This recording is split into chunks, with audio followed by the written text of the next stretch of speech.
Hello everyone. React सीखते हुए virtual Dom और रिकॉन्सिलेशन जैसे कंसेप्ट का समझना बहुत ज़रूरी है। रिएक्ट का कोड लिखते वक्त सोचा है कि रिएक्ट इतना फास्ट परफॉर्म कैसे कर रही है। रियल डॉम अपडेट नहीं होता तो फिर बिहाइंड द सीन क्या कैसे काम कर रही है रिएक्ट। सो जब भी हम HTML CSS और JS से कोई भी UI बनाते हैं तो ब्राउज़र उसे real DOM document object model में कन्वर्ट करता है। प्रॉब्लम ये होती है कि जब भी कोई छोटी सी भी चेंज अगर हमारे डॉक्यूमेंट ऑब्जेक्ट मॉडल में आती है, जैसा कि आपने इनपुट में कुछ टाइप किया, तो कंपाइलर अगेन कंप्लीट डॉम को री रेंडर करता है, जिससे हमारी परफॉर्मेंस स्लो हो जाती है।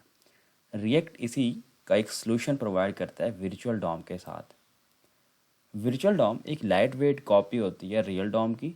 जब भी हम रिएक्ट कंपोनेंट में कोई चेंज करते हैं, पहले वर्चुअल डॉम अपडेट होता है, उसके बाद वो उसको कंपेयर करता है ओल्ड वर्चुअल डॉम के साथ।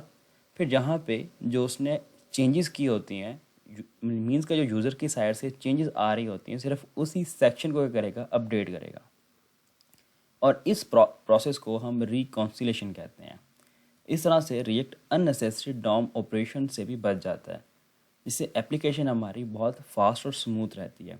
यही रीज़न है कि रिएक्ट लार्ज स्केल एप्लीकेशन में भी एफिशिएंटली काम कर रहा होता है।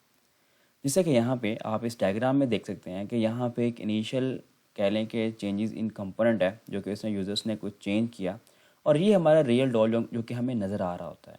यूज़र ने ये यहाँ पे हेडर है, साइड में कुछ चीज़ें हैं और बॉटम में कुछ चीज़ें हैं। रियल डॉल में कोई सिर्फ एक सेक्शन को चेंज करता है। यहाँ पे अज्यूम कर लें कोई यहाँ पे इनपुट है, तो जस्ट इस रियल डॉम के अंदर भी बाकी सारे यूआई को एज इट रखेगा। जस्ट जो पार्ट यूज़र ने चेंज किया होगा, सिर्फ उसी को क्या करेगा, अपडेट करेगा। सो एट द एंड रिएक्ट के अंदर वर्चुअल डॉम जो एफिशिएंटली मैनेज हो रहा होता है, इसके अंदर बिहाइंड द सीन फाइबर एक आर्किटेक्चर यूज़ होता है जो अपडेट्स को ब्रेक करके चंक वाइज रन करता है। इस पे आगे जाके डिटेल में हम वीडियो ज़रूर बनाएंगे।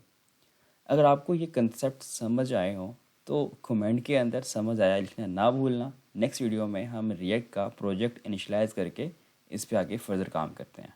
तो मिलते हैं नेक्स्ट वीडियो में।